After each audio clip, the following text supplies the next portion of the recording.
যে যাকে পারছে মেরে দিচ্ছে।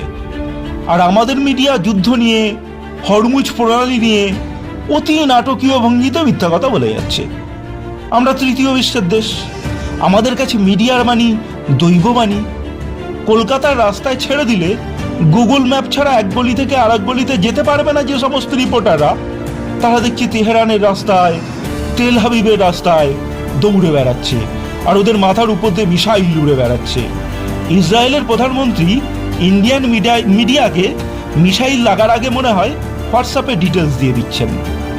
যাই হোক, আমাদের মনে আছে বোধহয় ইরাকের তেলের ভান্ডার দখলে রাখবার জন্য জর্জ বুশ ইরাকের উপর হামলা করেছিল, ইরাককে আক্রমণ করেছিল। আজকে ইরানের তেলের ভান্ডার দখলে রাখবার জন্য ও গালফ দেশের তেলের ভান্ডারের দখল যেন কোনোভাবেই কোনোদিন ইরানের হাতে চলে না যায়, তার জন্য যুদ্ধ বাঁধিয়ে বসলো। ইসরায়েল এই সুযোগে গ্রেটার ইসরায়েল প্রকল্প চালু করে দিয়েছে। গাজা, লেবানন দখল করে মুঠোর মধ্যে রাখতে গেলে ইরানের কোমর ভাঙা তো জরুরি।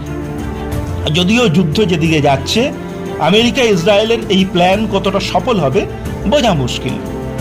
যুদ্ধ, বিগ্রহ, শান্তি সবের মূলেই টাকা, টাকা, টাকা। টাকার এমনই মহিমা।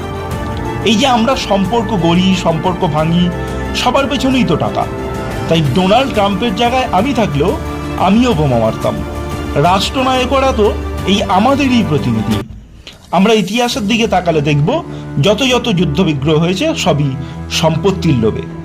আমাদের আলোচ্য গল্পগ্রন্থ ফোঁস করতে হইতে প্রথম গল্পটিও এই মানুষের টাকার লোভ, যার জন্য কোট আনকোট সম্ভ্রান্ত পরিবারের মানুষেরা ঠান্ডা মাথায় খুন করতেও পারেন, দু তিনটে বিয়েও করতে পারেন। তবে পুলিশের জালে জড়িয়ে পড়ে একটা শাস্তির বিধান গল্পকার দিয়েছেন। কিন্তু বর্তমান সামাজিক অবস্থায় আমরা যখন টাকার জন্য, টাকার পায়ে সবাই নিজেকে সমর্পণ করে দিয়েছি, তখন এই খুনিদেরও বোধহয় কঠিন শাস্তি আজ আর প্রাপ্য নয়। তাদেরও বোধহয় মানবিক দৃষ্টি দিয়ে দেখা দরকার।